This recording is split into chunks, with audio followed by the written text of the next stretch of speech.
Welcome, StarBabes. This is Under the StarBabes here, and I just wanted to share some information with you. Watching the news and everything that's going on. Welcome to this deep dive on Tasha K and Cardi B. If you've been following the multi-year legal and cultural warfare between rap superstar Cardi B and internet personality Tasha K, you know it is more than just standard celebrity gossip. It is a textbook case study in the psychology of self-sabotage, ego, and what happens when internet-era bravado meets the unyielding walls of the legal system. Grab a drink, sit down, listen, wherever you are, get comfortable, and let's break down this fascinating clash of egos, behavior patterns, and energetic frequencies.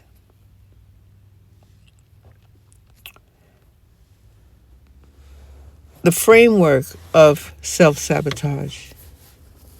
We look at how content creators often mistake online algorithms for real-world legal immunity. This is an introduction to the players, Cardi B, the target, and Tasha K, the architect of her own downfall. Tasha K was sued 2018 to 19 regarding videos that showed Tasha K in a poor light and also talking about very personal issues that turned out to be untrue. We're going to find out why the ego ignores warnings when it is drunk on views, clout, and community validation. Quote unquote, the wino tribe. We're analyzing the 2022 federal court verdict where Tasha K was found liable for defamation, invasion of privacy, and intentional infliction of emotional distress. We're going to examine the transition from the alleged defense to a devastating multi-million-dollar judgment. We're going to detail how Tasha K signed a stipulation to pay $1.2 million over 5 years with a strict gag order, only to allegedly violate it nearly 30 times. The psychology of why the subconscious mind prefers total destruction over public submission is something that we're looking into. We're looking at Tasha K's public behavior, her court appearances, post-lawsuit strategies like filing for bankruptcy and starting a GoFundMe.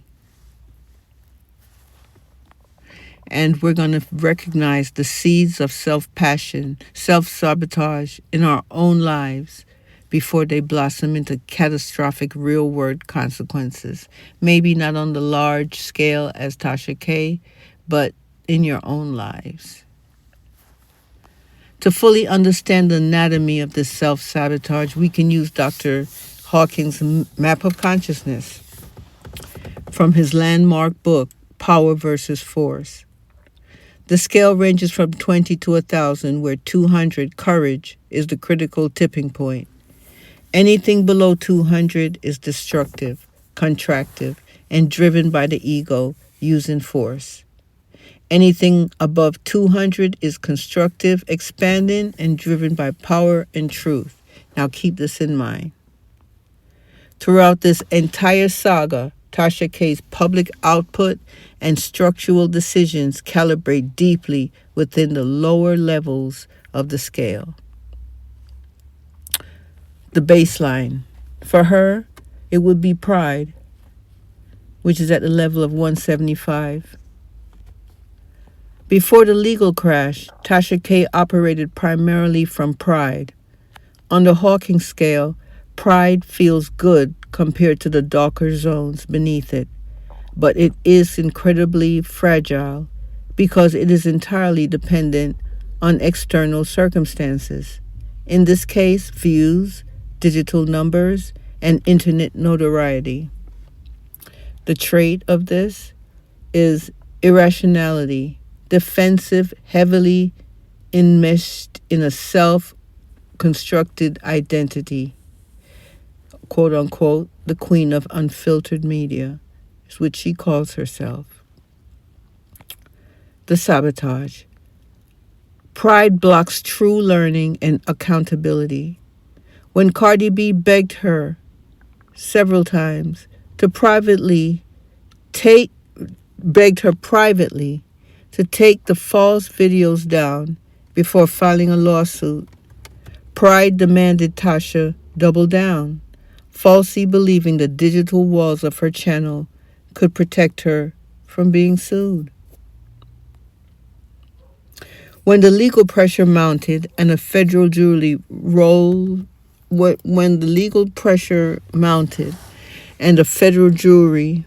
against her, the energetic frequency slipped into anger, which is blaming the system, venting frustration, and seeing the target of her actions, Cardi B, as the ultimate oppressor.